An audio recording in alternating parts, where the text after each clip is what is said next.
Yesterday, I was out picking sloe berries. You will have seen earlier on the video. They're the little purpley maroon berries which are all over the hedgerows at this time of year. Along with those, you'll find all sorts of berries which are really important for birds and just proof why we really need to maintain and restore our hedgerows. But they also indicate that this time of year is a bounty of things that we can be preserving, making and keeping going so that we have things to eat and enjoy from this time of year into the future. One of those things is sloe gin. It's one of my favourite things. My mother makes it every year, and I thought I would share with you her recipe and her really easy technique of doing it because there are a lot of variations. Prunus spinosa, the sloe berry, is the same plant, I should mention, that has the white blossom in spring that we always associate with the end of frost. So it marks for me the beginning of the gardening year and also the end of the year. And then in winter, when you get to drink the delicious syrup that you're making, it's like a kind of sensation of a past moment. This in the glass is the rich amber liquid that we will get at the end of the process, and I will say drink it in moderation, only a little bit at a time because it is quite strong. So what I tend to do is get a large kiln jar because that's the easiest thing to do it in, and yesterday you saw I harvested my berries, and they're quite difficult. Now what I did off camera basically was take any bits of leaf debris out of here and made sure they were nice and clean, ready for this job. Some people will take each berry and prick them with a knife and drop them into their container, and you can use anything. You can use plastic if you've got it, but I think glass is easy because it's reusable and it's recyclable. So you can prick each of those and put them in and then put in the next bit, or some people even wait until the fruit has been frosted on the bush. Now that's great, but there are going to be other people who want to pick the bushes and there'll be the birds wanting them as well, so that will give you a much more limited crop. But my mother and I use a technique which I really like.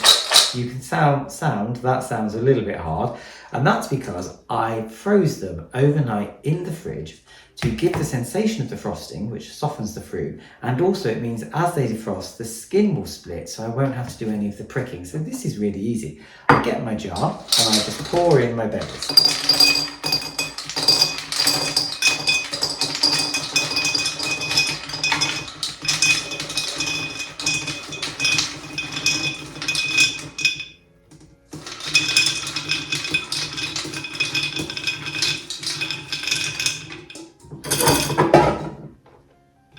So you see, that is about, I'm going to say, just over a third of the vessel I'm using.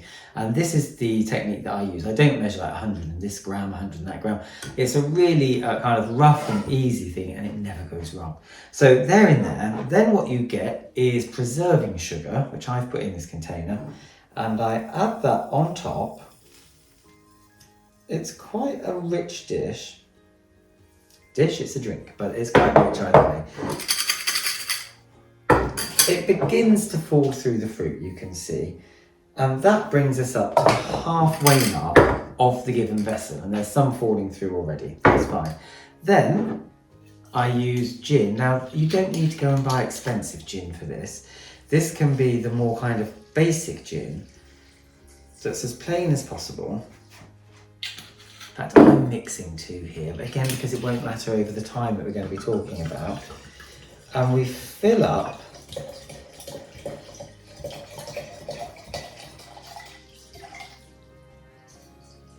the jar to just towards the top, because there will be some scum that rises and we will want to get that off.